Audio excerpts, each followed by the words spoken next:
بسم اللہ الرحمن الرحیم۔ السلام علیکم ورحمۃ اللہ وبرکاتہ۔ امید ہے تمام سامعین ناظرین بخیر و عافیت ہوں گے۔ آج ہم اپنی کتاب شرح عقائد کے سبق نمبر 26 کو پڑھیں گے۔ ہمارے سبق کی ابتدا والذوق وہی قوت سے ہوگی اور والاتصال بہ کی عبارت پہ ہمارا سبق مکمل ہوگا۔ آئیے پہلے اپنے سبق کی عبارت کو پڑھتے ہیں۔ بسم اللہ الرحمن الرحیم۔ والذوق وہی قوت منبثۃ فی العصب المفروش علی جرم اللسان یدرک بها الطعوم بمخالطة الرطوبة اللعابية التي في الفم بالمطعوم ووصولها إلى العصب۔ واللمس وهي قوة منبثة في جميع البدن تدرك بها الحرارة والبرودة والرطوبة واليبوسة ونحو ذلك عند التماس والاتصال به۔ آئیے اب اپنے سبق کی عبارت کا ترجمہ کرتے ہیں۔ والذوق، اور حواس میں سے چوتھا حادثہ ذوق ہے۔ وہی قوت، اور ذوق ایک ایسی قوت ہے جو پھیلی ہوئی ہے اس پٹھے میں جو زبان کے جرم پر بچھا ہوا ہے۔ یدرک بہا، اس کے ذریعے ادراک کیا جاتا ہے۔ مطعوم، کھائی جانے والی چیزوں کا، بمخالطۃ الرطوبۃ اللعابیۃ، اس رطوبت لعابیہ کے ملنے کی وجہ سے جو منہ کے اندر ہوتی ہے، ووصولها الی العصب، اور پھر اس رطوبت کے اس پٹھے تک پہنچنے کی وجہ سے۔ واللمس، اور حواس میں سے پانچواں حادثہ لمس ہے۔ وہی قوت، اور یہ ایک ایسی قوت ہے جو تمام بدن میں پھیلی ہوئی ہے۔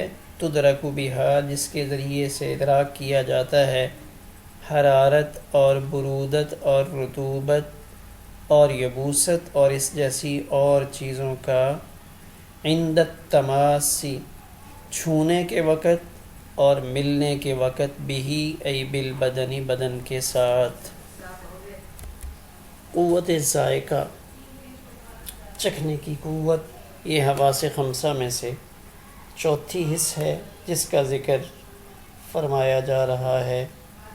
تو اللہ تعالیٰ نے اس قوت کو جرم لسان پر پھیلا دیا ہے، یعنی زبان کے پٹھے کے اوپر پھیلایا ہے کہ جب مطعومات، یعنی جن چیزوں کو کھایا جاتا ہے، ان کھائی جانے والی چیزوں سے ملا ہوا لعاب اور رطوبت زبان کے جسم پر پھیلے ہوئے پٹھوں پر لگتا ہے تو اس سے ذائقوں کا ادراک ہوتا ہے۔ تو منبثۃ، یہ منتشرۃ کے معنی میں ہے اور اسم فاعل کا صیغہ ہے۔ تو قوت ذائقہ کام کرتی ہے اس لعاب کے ملنے کے ساتھ۔ اب اس میں بعض حضرات یہ کہتے ہیں کہ لعاب سے ذائقہ کا احساس ہوتا ہے اور اس لعاب کو متکیف کرنے والا مطعوم، وہ کھانا ہے، کھانے کی کوئی چیز، ہم میٹھی کھا رہے ہیں، کھٹی کھا رہے ہیں، نمکین کھا رہے ہیں، تو اس لعاب کو متکیف کرنے والا مطعوم ہے۔ بعض حضرات کا یہ کہنا ہے کہ مطعوم کے اجزائے لطیفہ لعاب کے ساتھ ملتے ہیں اور اس لعاب کی معاونت سے مطعوم کے اجزاء اس بچھے ہوئے پٹھے پر پہنچتے ہیں تو وہ محسوس اجزائے لطیفہ ہوئے، نہ کہ لعاب۔ یعنی صرف لعاب نہیں ہوتا بلکہ اس لعاب کے اندر جو چیز ہم کھا رہے ہیں، مثلا کوئی میٹھی چیز ہم نے کھائی تو اس کے مٹھاس کے ذرات جب لعاب کے اندر مل جاتے ہیں اور وہ ذرات مٹھاس کے جب اس زبان کے پٹھے کے ساتھ ٹکراتے ہیں تو پھر یہ قوت ذوق اپنا کام کرنا شروع کرتی ہے۔ یہ بعض حضرات کی رائے ہے۔ بعض کہتے ہیں نہیں، اس لعاب کے اندر وہ اجزاء مکس ہو جاتے ہیں تو وہ لعاب محسوس کرواتا ہے، نہ کہ وہ اجزاء لطیفہ۔ بہرحال یہ محققین کی آراء میں فرق ہے۔ تو یہ قوت ذائقہ، اس کو اللہ تعالیٰ نے زبان کے اندر محدود فرمایا ہے، اس سے انسان چیزوں کا ذائقہ چکھتا ہے اور ان کے مختلف ذائقوں کا احساس کرتا ہے۔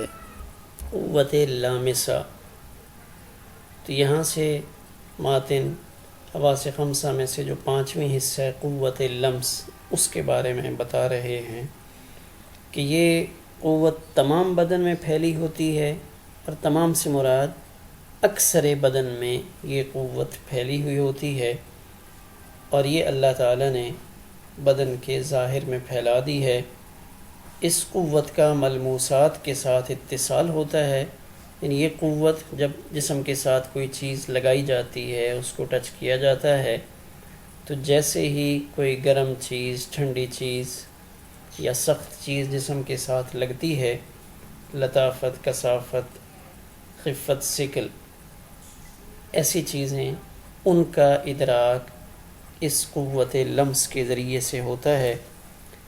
تو یہاں یہ سوال ہوتا ہے کہ فی جمیع البدن اگر کہا جائے تو پھیپھڑے، گردے، تلی، جگر، ہڈی، ان میں تو یہ قوت لمس نہیں پائی جاتی، تو سارے بدن میں یہ قوت کیسی ہوئی؟ کہتے ہیں یہاں پھر عبارت بحذف المضاف ہوگی، ای بجمیع جلد البدن، یعنی بدن کی جلد کے اکثر حصے کے ساتھ۔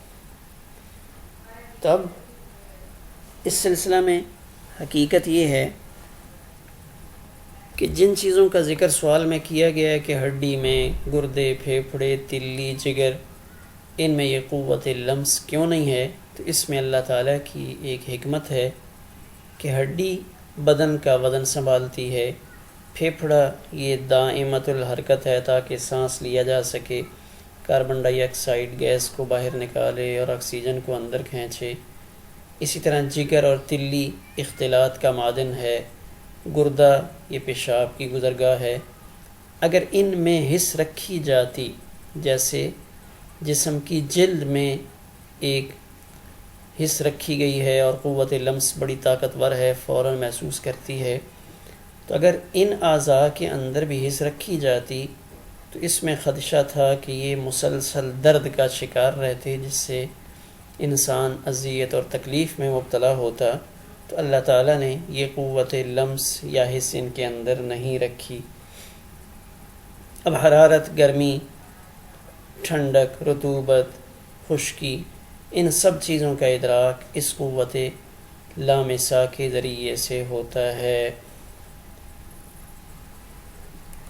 یہاں عبارت کے اندر ایک نقطہ ذہن میں رکھا جائے کہ شارح نے پہلی تینوں قوتوں کے لیے ہی قوت مودعۃ یا مودعۃ کا لفظ استعمال فرمایا، اور آخری دونوں یعنی ذوق اور لمس کے لیے فرمایا وہی قوت منبسۃ، یعنی لفظ تبدیل کر دیا ہے۔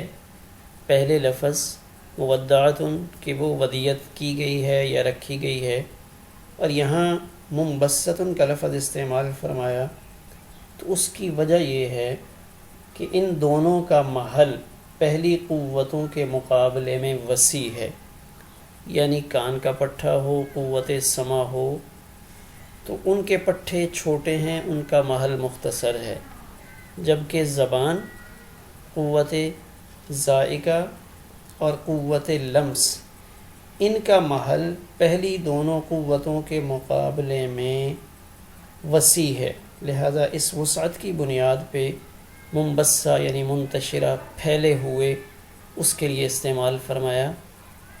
چونکہ محل کے اندر فرق ہے تو یہ ایک لفظی فرق ہے۔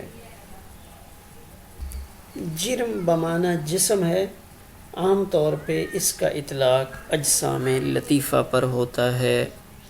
ہمارا آج کا سبق اسی پر مکمل ہوا۔